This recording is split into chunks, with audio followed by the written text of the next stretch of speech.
Hi, and welcome to Park It Theme Parks Edition. Today I'm going to be explaining the Disney MaxPass in 5 minutes. If this is your first time visiting Park It Theme Parks Edition, welcome. I created this channel for people like you who want to plan ahead so that they can make the most of their time. Please subscribe to my channel so that I can help you maximize your theme park experiences.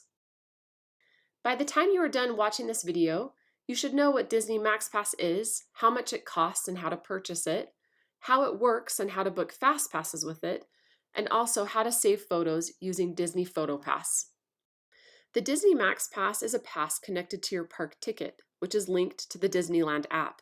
It allows you to, number one, book FastPasses more quickly, and number two, it comes with PhotoPass, so you can save any photo, whether it's taken on a ride or by a Disneyland photographer, to the app, and then you can save it to your phone.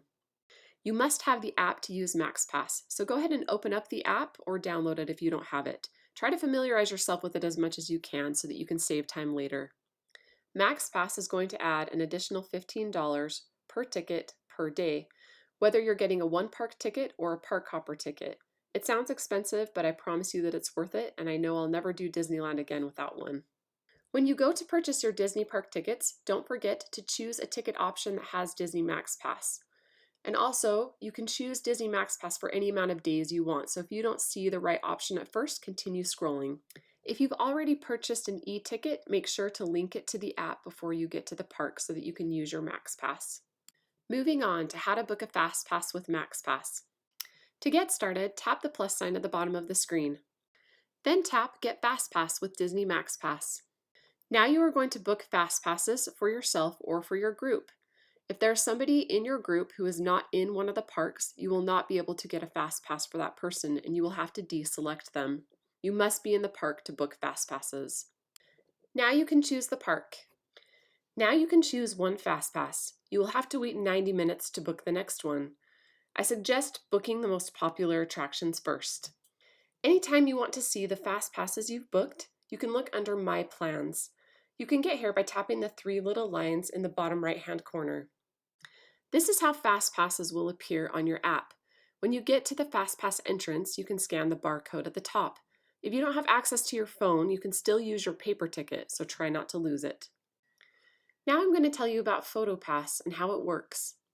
To link a photo from an attraction, tap the plus sign at the bottom of the screen.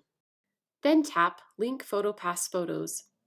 You will then be prompted to enter the attraction ID. On rides and attractions that take photos, this is the number that appears with your photo that pops up on the screen when you're exiting the attraction. Try to snap a picture of it with your phone, and then you can enter the attraction ID at any time. If you see a Disney photographer at one of the parks and want your photo taken, you will need to show them your PhotoPass code. The code will appear here after you tap Show PhotoPass Code. Anytime you want to see any of your photos, you can tap Photos on this screen. You get to this screen by tapping the three little lines in the bottom right-hand corner. After you tap Photos, you will be taken to a screen that looks similar to this. You can save your photos from here, and remember that sometimes it can take a couple of days for photos to appear. Select the photo you want and then tap Save. You can save the photo in medium or high quality. Only choose high if you plan to print the photo. If you were able to save your photo successfully, this message will appear. That sums up everything I know about MaxPass and PhotoPass. I would love to hear about your experience as well, so please comment. Thank you so much for taking the time to watch this video today. If you found it helpful, please hit the like button and share my video. The next video in my Disneyland series is going to be about FastPasses, and it goes really well with this MaxPass video. There are 10 videos total in my Disneyland series, and I think you will find all of them helpful if you are planning a trip to Disneyland.